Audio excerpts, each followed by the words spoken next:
ఓం నమో రామదూతాయ. నేడు మనము చాలామంది దగ్గర వింటున్నాము, గురువు గారి దగ్గర ఏదైనా మనం ఉపదేశం తీసుకొని దానిని ఆచరించాలి అని చెబితే, ఎందుకు మా అంతలో మేము ఎందుకు చదువుకోకూడదు, పుస్తకాలు ఉన్నాయి కదా, మేము చూసి చదువుకోవచ్చు కదా అని అనుకుంటూ ఉన్నారు. కానీ ఎంత పుస్తక జ్ఞానము ఉన్నా కూడా గురువు దగ్గర నుంచి మనము ఉపదేశము లేనిదే అటువంటి వాటి యందు మనము మంత్రసిద్ధిని జరిపించుకోలేము. ఎలా అంటే, గురువు లేనిదే ఎటువంటి విద్య కూడా మనకు భాషించదు, మనకు వాడుకలో ఉంటుంది. గురువు లేని విద్య గుడ్డి విద్య అని.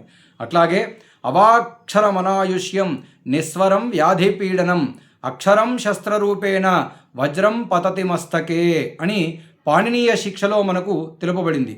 దీని అర్థం ఏంటంటే, ఎవరైతే మంత్రాన్ని అక్షర దోషాలతో కానీ అపస్వరములతో కానీ చెబుతారో వారిని ఆ అక్షరమే ఆయుధ రూపంలో ఆయుష్ను క్షీణించి వ్యాధి రూపంలో పీడించి జ్ఞాపక శక్తిని పూర్తిగా నశింపజేస్తుంది అని మనకు పాణినీయ శిక్షలో తెలుపబడింది. అందుకని మంత్రాన్ని గురుముఖంగానే నేర్చుకోవాలి, గురుముఖంగానే వల్లించాలి. మన యొక్క సొంత ప్రయోగాలు అస్సలు చేయకూడదు. ఏ మంత్రమైనా కూడా గురూపదేశము లేనిదే ఫలించదు. మంత్రాన్ని పుస్తకాలలోనూ లేదా టీవీలలోనూ రేడియోలలోనూ క్యాసెట్లలోనూ ప్రస్తుతం సోషల్ మీడియాలో తీసుకొని దాన్ని వింటూ దాని ద్వారా నేర్చుకొని చేయడం ద్వారా మహాపాపం పొందుతున్నారు. కఠోరమైనటువంటి నియమాలున్నాయి ఇటువంటి మంత్రోపదేశాలకి. ప్రమాణ శ్లోకాలతో చూపిస్తే మనం చాలా భయపడతాం.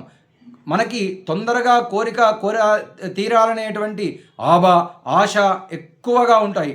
త్వరగా సంపాదించేయాలి అనేటువంటి ఆశ వాళ్ళకి ఎక్కువగా ఉంటుంది. ఈ రెండింటి మధ్య కలియుగంలో మంత్రము బజారు పాలవుతున్నాయి. ఎలా అంటే, ముఖ్యంగా నాన్నోదక సమందానం నద్వాదశ్యా పరం వ్రతం నగాయత్ర్యా పరం మంత్రం నమాతు పరదైవతం అని మనకు శాస్త్రంలో తెలుపబడింది. అంటే నాన్నోదక సమందానం, నీటి దానానికి అన్నదానానికి మించినటువంటి దానం మరొకటి లేదు. అట్లాగే ద్వాదశీ వ్రతాన్ని మించినటువంటి వ్రతం మరొకటి లేదు. నగాయత్ర్యా పరం మంత్రం, వేదం మొత్తంలో కూడా గాయత్రి మంత్రాన్ని మించినటువంటి మంత్రం ఇంకొకటి లేదు. కానీ ఇప్పుడు ఏం చేస్తున్నాం మనం, ఆ గాయత్రి మంత్రాన్ని కూనీ చేసి పాట రూపంలో పలుకుతూ దాన్ని రింగ్టోన్లలో లేదా మైకులలో ఆడియోలలో ఎక్కడ పడితే అక్కడ ఎలా పడితే అలా పాడుతూ ఉంటే అది విన్నవారికి దోషమే, అది పెట్టినటువంటి వారికి కూడా చాలా దోషమే. ఆ రింగ్టోన్ల రూపంలో గాయత్రి మంత్రము, దాంతోపాటుగా ముఖ్యంగా కాలింగ్ బెల్స్లో కూడా పెడుతున్నారు, మృత్యుంజయ మంత్రం కూడా పెడుతున్నారు. ఎంత దౌర్భాగ్యకరమైనటువంటి పరిస్థితిలో ఉన్నామో ఒక్కసారి మనం ఆలోచన చేసుకోవాలి. ఇవి మనల్ని పతనం చేయడానికి చాలా కారణం. మంత్రాలు ఎప్పుడూ కూడా పాటలు కావు. మననం చేయాల్సినటువంటిది మంత్రము అని అంటారు. దాన్ని గురూపదేశం ద్వారా మాత్రమే పొంది మనస్సులో మాత్రమే జపం చేసుకోవాలి. మంత్రాలు పాటలు భజనలు కావు. పాటలు భజనలు కావాల్సినన్ని ఉన్నాయి. వాటిని మనం ఏవైనా ఏ రకంగా అయినా చేసుకోవచ్చు, పాడుకోవచ్చు. కానీ మంత్రాలను మాత్రం ఆ రకంగా చేయకండి దయచేసి. మనకు ఒకవేళ పాటలు పాడుకోవాలి అనుకుంటే కనుక అన్నమాచార్య కీర్తనలు, త్యాగరాజ కీర్తనలు ఎన్నో ఉన్నాయి. హాయిగా పాడుకుందాం. రామ శివ శంభో అని నామాన్ని చేసుకోవాలి, తప్పు లేదు. కానీ మృత్యుంజయ మంత్రము, గాయత్రి మంత్రము అనేటువంటివి చాలా ఉత్కృష్టమైనటువంటివి. అటువంటి వాటిని బయటకి పలుకరాదు, పలుకుతుంటే వినరాదు. మనము వాటిని బయటికి అంటూ ఉంటారు, భజనలు చేస్తుంటారు, గొంతెత్తి పలుకుతూ ఉంటారు. అంటే మహాపాపం అంటే కూడా ఎవరు వినట్లేదు. శక్తివంతమైనటువంటి వాటిని జాగ్రత్తగా వాడాలి. హై వోల్టేజ్ ఎలక్ట్రిసిటీని మనము జాగ్రత్తగా వాడుతున్నామా లేదా, దాని దగ్గరికి వెళ్ళి తగులుతున్నామా? మరి దీనినే తగలనప్పుడు దీనిని మించినటువంటి ఎన్నో రెట్లు ఎక్కువగా ఉన్నటువంటి మంత్రాన్ని ఎలా పలకగలుగుతున్నాము? ఉపయుక్తమైనటువంటిది, మంచిది, గొప్పది అయినటువంటి అని తీగను పట్టుకుంటే ఏమవుతుందో తెలుసు కదా మనకి. ఈ మంత్రాన్ని అలా పలికితే కూడా అదే అవుతుంది. ఇవన్నీ చేస్తే తర్వాత శాస్త్ర ప్రమాణాలు ఎన్నో ఉన్నాయి దీనికి. ఒక మందు అంటే డాక్టర్ ఇచ్చేటువంటి వైద్యం ఏదైతే ప్రిస్క్రిప్షన్ లేనిది తీసుకోకూడదని డాక్టర్లు చెప్తూ ఉంటారు కదా. మనకు ఇప్పుడు ఇంటర్నెట్ అనేటువంటిది ఒకటి ఉన్నది. ఏ జబ్బుకి ఏ మందో లిస్టు దొరుకుతుంది. నచ్చిన మందును వేసుకుంటే ఏ డాక్టర్ ఒప్పుకుంటాడో చెప్పండి? జబ్బు మందు తెలిసినప్పటికీ వాడకూడదు. వైద్యుడి దగ్గరికి వెళ్ళాల్సిందే. వైద్యుడు కూడా ఇద్దరు డయాబెటిక్ పేషెంట్స్కి ఒకే మందు ఇవ్వరు. ఎందుకు? ఒక మందు ఇవ్వడానికి రోగిని వైద్యుడు ఎంత పరీక్షించాలి, ఒక రోగి యొక్క శరీర తత్వాన్ని చూసుకొని ఆ వైద్యుడు మందును ఏ రకంగా ఇస్తాడో, ఒక మంత్రం ఇవ్వడానికి గురువు కూడా శిష్యుడిని అంతలా పరీక్షించాలి.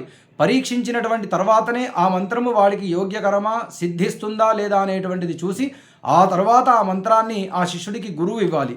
దాని పద్ధతి, జీవన విధానము, వాడి యొక్క పరంపర, వాడు పుట్టినటువంటి నక్షత్రము, ఇవన్నీ కూడా చూసిన తర్వాతనే ఆ మంత్రాన్ని ఇవ్వాలి. దీనిని అర్వణ శాస్త్రము అని పిలువబడుతుంది. అయితే కొన్ని మంత్రాలకి ఎక్కువ నియమాలు ఉంటాయి, కొన్ని మంత్రాలకి పెద్ద నియమాలు ఉండవు. అలాంటివి కొన్ని ఉన్నాయి. అలాంటి వాటిలో పంచాక్షరి కూడా ఒకటి. ఈ మంత్రాన్ని కూడా బయటకి బహిర్భాటంగా ఆర్భాటంగా చేస్తూ ఉన్నారు. ఆ మంత్రము కూడా పంచాక్షరే. ఉపదేశం ఉన్నటువంటి వారు మాత్రమే ప్రణవముతో అంటే ఓంకారం కలిపి చేసుకోవాలి. ఉపదేశం లేనటువంటి వారు ప్రణవసహితంగా చేయకూడదు. అలా చేయకుండా కేవలం శివాయ నమః అనేటువంటి మంత్రాన్ని స్మరణ చేస్తూ భక్తితో చేస్తే అదే పెద్ద ఫలితాన్ని ఇస్తుంది. కాబట్టి ఇప్పుడు శివాయ నమః అని ఇది కాకుండా ఇంకో రకంగా ఎవరైతే దీనిని పాట రూపంలో పాడుతారో అది వేదమంత్రము. అలా పాడకుండా ఉండాలి అని శాస్త్రం తెలుపుతుంది. అశాస్త్రీయం అలవాటైపోయి అసలు శాస్త్రం చెప్తే కోపం తెచ్చుకునేటువంటి రోజులలో మనం బ్రతుకుతూ ఉన్నాము. ఉపదేశం లేకుండా పంచాక్షరి మంత్రం చేస్తే దాని యొక్క ఫలితం కూడా అలాగే ఉంటుంది. అందులో ఎటువంటి తేడా ఉండదు. అయితే ఉపదేశం లేకుండా చేస్తే దానికి సాధ్యమంత్రము అనేటువంటి పేరు. ఉపదేశం పొంది చేస్తే మాత్రమే సిద్ధమంత్రము అనేటువంటి పేరు. మనం ఎప్పుడైనా కూడా మంత్రాన్ని సిద్ధింపజేసుకుంటే తత్ఫలితం మనకు సంపూర్ణంగా కలుగుతుంది. ఉపదేశం చేసేటువంటి దానికంటే కూడా ఉపదేశం పొంది చేస్తే మంత్రం 1,000,000 రెట్లు ఎక్కువ ఫలితాన్ని ఇస్తుంది మనకు. ఉపదేశం ఇచ్చినటువంటి వారు మంత్రములో సిద్ధి పొందినటువంటి వారు అయితేనే అప్పుడు ఆ మంత్రము తీసుకున్నటువంటి వాడికి కూడా సిద్ధిస్తుంది. దానిని సుసిద్ధ మంత్రము అని పిలువబడుతుంది. గురువు లేనిదే ఏ విద్య కూడా అభ్యసించదు, భాషించదు. నసిద్ధ్యతి క్రియా కాపి సర్వేషాం సద్గురుం వినా మయా శ్రుత పురా సత్యం శృతిరేషా సనాతని. సద్గురువు లేనిదే ఏ సాధన ఫలించదు అనేటువంటి విషయం సనాతనమైనటువంటి వేదవాక్యము. మనమెవరమో తెలుపుతున్నటువంటిది కాదు అనేటువంటి విషయాన్ని తెలియజేస్తూ ప్రతి ఒక్కరూ కూడా ఏదైనా మంత్రాన్ని జపించుకోవాలి అంటే సద్గురువులను ఆశ్రయించి మీ యొక్క నక్షత్ర యోగ సంబంధితమైనటువంటి విషయాలను వారికి తెలిపి తత్సంబంధిత మంత్రాన్ని ఉపదేశం తీసుకొని మీరు జపించుకోగలరని తెలియజేస్తూ ఓం నమో రామదూతాయ.